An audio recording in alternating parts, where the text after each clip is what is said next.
Friends, welcome to Raghavendra coaching centre Ameerpet Hyderabad. SSC జీడీకి apply చేయకపోతే apply చేయండి. 31 డిసెంబర్ వరకు లాస్ట్ ఉన్నది. మనకి 25,000 అబోవ్ వేకెన్సీస్ రావడం జరిగింది. 25,487 వేకెన్సీస్ రావడం జరిగింది. ఈ ఫైనల్కి వచ్చేసరికి ఈ జాబ్స్ అనేది ఇంక్రీజ్ అవుతాయి. 40-50,000 కూడా అవ్వచ్చు అని గుర్తుపెట్టుకోండి. 10th క్లాస్ క్వాలిఫికేషన్స్తో మంచి జాబ్స్ ఇవి.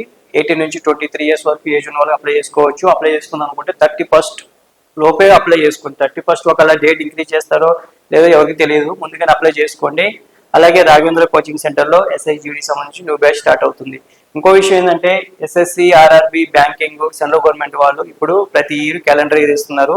ఆల్రెడీ ఆర్ఆర్బి క్యాలెండర్ ఇయర్ ఇచ్చారు, ఎస్ఎస్సి ఇస్తారు, బ్యాంకింగ్ కూడా ఇస్తారు. సో ఎగ్జామ్ టైం అయితే ఉండదండి. ఎగ్జామ్ టైము ఎక్కువ టైం ఇవ్వరు. ఓకే, 4 నెలలు 5 నెలలు అయితే టైం ఇవ్వట్లేదు. సో ఇప్పుడు ఫిబ్రవరిలోనే ఎగ్జామ్ ఉంది. ఇప్పుడు డిసెంబర్లో పడింది, జనవరి, ఫిబ్రవరి 1 మంత్ ఉంది. 1 మంత్లో ఒకవేళ కొత్తగా కోచింగ్ తీసుకుందాం, కొత్తగా ప్రిపేర్ అయ్యే వాళ్ళకి, న్యూగా స్టార్ట్ అయ్యే వాళ్ళకైతే ఇది చాలా టఫ్ అనమాట. ఎందుకంటే వాళ్ళకి జాబ్ వచ్చే ఛాన్సెస్ ఉండదు. అది గుర్తుపెట్టుకోండి. ఎవరైతే ఆల్రెడీ కోచింగ్ అయిపోయి ప్రిపరేషన్ కంప్లీట్ అయిపోయి ప్రిపేర్ అయ్యే వాళ్ళకైతే ఇది మంచి ఛాన్స్. అంతేగాని ఇప్పుడే న్యూగా జాయిన్ అయ్యి ఒక న్యూగా స్టార్ట్ చేసే వాళ్ళకైతే ఇంపాసిబుల్ జాబ్ రావడం. అది గుర్తుపెట్టుకుని అప్లై చేసేటప్పుడు అది గుర్తుపెట్టుకుని అప్లై చేయండి. ఓకే, ఇంకా అప్లై చేసుకుని ఇంకొకరు నీ జాబ్ వస్తుంది అని మీకు ఒక అనిపిస్తే మాత్రం ఒకసారి రాఘవేంద్ర కోచింగ్ సెంటర్ రండి. మీకు ఒక ఎగ్జామ్ పెడతాము, ఇదే మోడల్ టెస్ట్. మీకు దాంట్లో ఎగ్జామ్స్ అంటే మీకు మార్క్స్ని బట్టి మీకు జాబ్ వస్తుందో లేదో అనేది సెట్ చేసుకోవచ్చు. అంటే మనం డిసైడ్ చేస్తాము. ఎందుకంటే ముందు ఎగ్జామ్స్ రాయండి. ఇక్కడ రాకపోయినా మోడల్ టెస్ట్ పేపర్లు ఉంటాయి, ఆన్లైన్లో దొరుకుతాయి ప్రీవియస్ పేపర్స్. ఒకసారి ఎగ్జామ్ రాయండి. ఎగ్జామ్ రాస్తే నీకు 45 to 50+ ఎక్కువ వస్తున్నాయని చూసుకోండి. ఒకవేళ వస్తే అప్లై చేసుకోండి. అంతేగాని నోటిఫికేషన్ పడింది కదా, 25,000 వేకెన్సీ పడ్డాయి కదా అని బ్లైండ్గా అప్లై చేస్తే మాత్రం మీకు టైం వేస్ట్ అయిపోతుంది. కాకపోతే నెక్స్ట్ ఇయర్ కూడా ఇప్పుడు ఆర్ఆర్బి నోటిఫికేషన్ రావడం జరిగింది క్యాలెండర్ ఇయర్ నెక్స్ట్ ఇయర్కి. సో ఇప్పుడు నుంచే మీ ప్రిపరేషన్ స్టార్ట్ చేయండి. ఎస్ఎస్సి కూడా మళ్ళీ వస్తుంది క్యాలెండర్ ఇయర్, జీడీ వస్తుంది, ఇటువంటి నోటిఫికేషన్స్, బ్యాంకింగ్ వస్తుంది. ఇటువంటి నోటిఫికేషన్ క్యాలెండర్ ఇస్తున్నారు. ఎగ్జామ్ టైం అయితే ఎక్కువ ఇవ్వట్లేదు.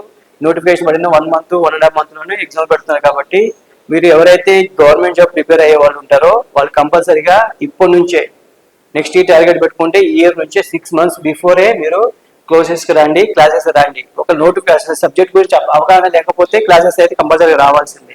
మీరు ఎక్కడైనా కోచింగ్ తీసుకోండి, క్లాసెస్కి అటెండ్ అవ్వకపోతే మీకు సబ్జెక్ట్ రాదు.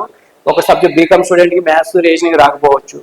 సో ఒక్కొక్క సబ్జెక్ట్లో ఒక్కొక్కరికి ప్రాబ్లం ఉంటుంది. సో ఈ ప్రాబ్లమ్స్ అని క్లియర్ అవ్వాలంటే మినిమం కోచింగ్ అనేది కంపల్సరీ. మీకు కోచింగ్ ఉంటేనే మీకు అవగాహన వస్తుంది, ఎలా చేయాలి, క్వశ్చన్ ఎలా ఉండేది.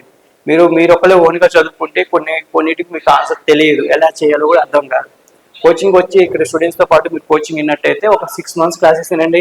తర్వాత మీరు ఇంటికి పోయి చదువుకోవచ్చు, లేదా ఇన్స్టిట్యూట్లో కూర్చొని చదువుకోవచ్చు, లేదా లైబ్రరీ రూమ్కి వెళ్ళి చదువుకోవచ్చు. మీరు హాస్టల్లోనే చదువుకోవచ్చు, ఇంటికి వెళ్ళని చదువుకోవచ్చు. అది గుర్తుపెట్టుకోండి. ముందు కోచింగ్ కావాలా, ముందు బేసిక్ నాలెడ్జ్ లేకపోతే ఈ కాంపిటేటివ్ ఎగ్జామ్ మీరు టార్గెట్ అనేది రీచ్ అవ్వలేదు. అది గుర్తుపెట్టుకోండి. ఇదైతే డిసెంబర్ 31 వరకు ఉంది.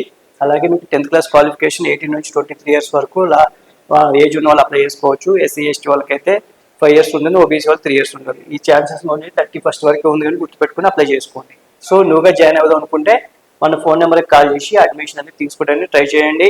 ఎందుకంటే నోటిఫికేషన్ ప్రతి ఇయర్ వస్తూనే ఉంటాయి. మీరు కోచింగ్ లేకుండా ఎన్ని ఎగ్జామ్స్ రాసినా మీరు గెట్టిన అవ్వడం చాలా కష్టం. ఓకే, ఎగ్జామ్ రాయండి, మీకే తెలిసి వస్తుంది. ఎగ్జామ్ రాసిన తర్వాత ఓకే ఏ విధంగా మనం కోచింగ్ తీసుకోకపోతే మనం ఏ విధంగా రాస్తున్నామో మీకు అండర్స్టాండింగ్ వస్తుంది.